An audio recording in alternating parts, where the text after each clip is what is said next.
Hello everyone, আজ তোমাদের সাথে একটা স্পেশাল ভিডিও শেয়ার করব। কেন স্পেশাল বললাম একটু পরেই দেখতে পারবে। তো সকালবেলা স্নান করে আগে ছেলেকে আঁকতে দিয়ে আসলাম, তারপর ছেলে আর আমি এঁকে আসার পর কিন্তু আমরা রেডি হয়ে বেরিয়ে পড়েছিলাম। আর দেখো মানে হেঁটে যাওয়ার পর কিন্তু আমরা অটো ধরলাম। আর মেঘটা এত মেঘ করে এসছে, আমি ভাবছিলাম বোধহয় বৃষ্টি হবে। তো ভাবতে ভাবতেই কিন্তু বৃষ্টিতে পুরো ভিজে গেছিলাম। অনেকক্ষণ শেডের নিচে দাঁড়িয়েছিলাম, তারপর আবার সেকেন্ড অটো ধরলাম। তো পুরো ভিজে স্নান করে গেছিলাম, তাও ছেলেকে মানে বাঁচিয়েছিলাম। যাই হোক, তারপর দাদাকে ফোন করে বললাম চৌমাথার থেকে আমাদের নিতে আসার জন্য। তো দাদা কিন্তু চলে এসেছিলো, আর মিষ্টি নিয়ে নিয়েছিলাম যেহেতু বাড়িতে নিমন্ত্রণ ছিল। তারপর বাড়িতে এসে দেখো মাকে দেখাচ্ছিলাম শাড়িটা।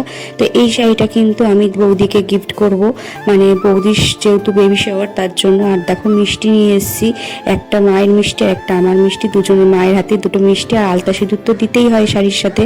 তো বৌদি কিন্তু এখন রেডি হয়ে নিচে চলে এসছে। আর বৌদিকে কেমন লাগছে কমেন্টে জানিও। আজকে আর আমার কথা জিজ্ঞেস করলাম না, বৌদির কথাই জিজ্ঞেস করলাম। তো এটা আমাদের কিন্তু একটা নিয়ম আছে যে কি মানে তুলতে হয়। তো বৌদি কিন্তু নোড়া তুলেছিল, তো দেখতেই পারলে।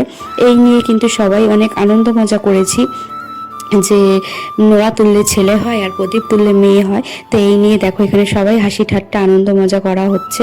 আর এই রিচুয়ালসটার মধ্যে বেশ একটা মজার নিয়ম আছে, তাই না?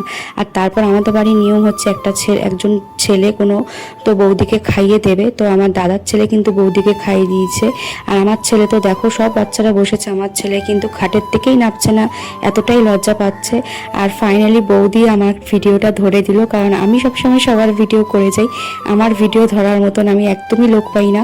আর এই যে বোনরা খাটের উপর উঠে দাঁড়িয়ে পড়েছে, যে দেখতে পাচ্ছে না তার জন্য। আর এখানে সবাই মোটামুটি দাঁড়িয়ে আছে, বৌদির দুই বোন টোন অনেক আত্মীয় স্বজন এসেছিল।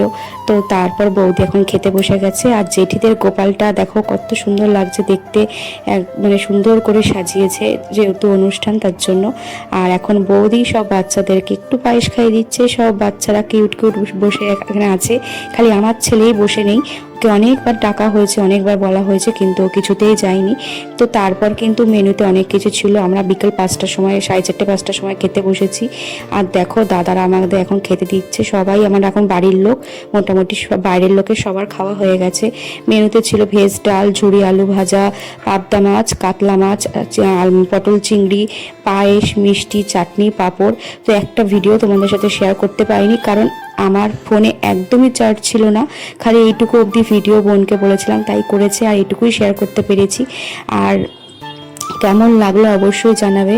আর যে লেগ পিসটা আমার পাতে দেখছো, সেটা কিন্তু আমার দাদা ঘরে বানিয়েছিল বাচ্চাদের খাওয়ার জন্য। হ্যাঁ, তো স্বাদে যেহেতু কোনো মাংস করে না, মাছ শুভ বলে মাছই করে, তো তাই করা হয়েছে। আর এই যে আমার বড় পিসির মেয়ে মুনমুন, ওরাও এসেছিলো মানে রাজাবাজার থেকে। তো আমার এই ব্লগটা কেমন লাগলো অবশ্যই কমেন্টে জানিও।